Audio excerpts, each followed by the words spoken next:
Some years ago, Lexus produced the LFA, the most unlikely of supercars. Sadly, they haven't managed to produce anything quite as exciting since then, until now perhaps. This is the new LC Coupe. It comes in two flavours, the rather more exciting V8 that you see here, but an equally intriguing hybrid with some very fancy tricks up its sleeve that we'll explain later. Now, a coupe has to be beautiful. You can decide on this. It's striking in my eyes rather than gorgeous, but interesting nonetheless. Should we see what it's like out on the road? So let's deal with the intriguing hybrid model first. A hybrid in a high-performance GT?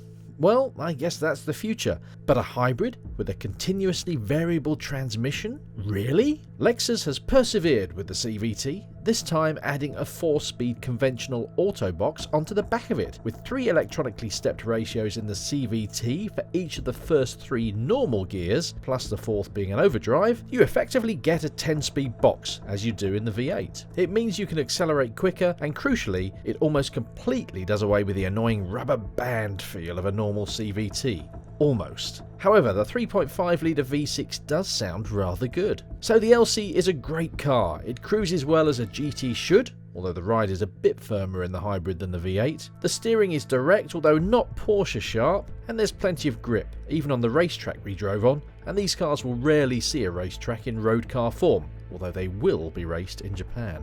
Inside, it's a mixed bag. There's no doubting the quality or kit on board, but style-wise the dashboard is a bit of a mess. There are too many buttons, particularly on the steering wheel, while Lexus's remote touch infotainment is far from the easiest of its type to use. There are lovely features though, the style and comfort of the seats for example, and the minimalist door panels, and it's generally a refined and comfortable place, as the cabin of a GT should be. Don't expect to use the rear seats for more than some squashy bags though. They're best for luggage space as the boot is quite small, especially in the hybrid.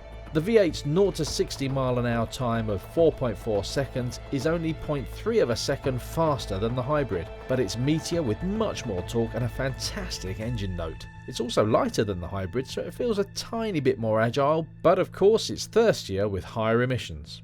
So has Lexus managed to recreate the spirit of the LFA with the LC Coupe? Well, a little bit, yeah. I've really enjoyed driving this V8, and as for the V6 hybrid with its trick gearbox, if you're a tech lover or a gadget lover like me, you'll be fascinated by the way it works, and yes, that's quite good too. Bottom line is though, if you don't want your usual BMW or Mercedes and you just fancy something a bit different, then this car is a really interesting alternative. Sometimes different can be really, really good. If you like your hot Lexuses, click on the left window to see our review of the GSF, or on the right window to see the RCF take on the BMW M4 in our track battle.